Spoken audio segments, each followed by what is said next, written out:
First, open your YouTube app.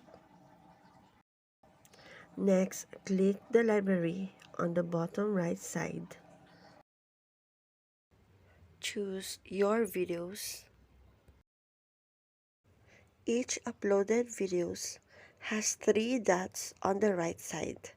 Just click it. Here you will see the first option to save the playlist. For more info, here are some options for easy way to share, edit, delete your video, or change other metadata in advanced settings from YouTube Studio. Now going back to save video in playlist. You may save videos on the existing playlist or create a new playlist.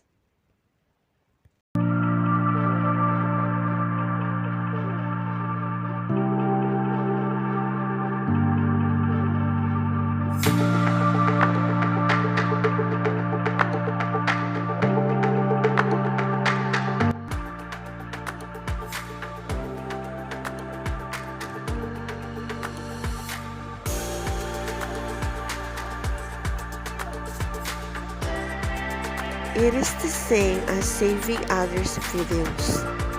Just search the channel and go to the videos and do the same thing.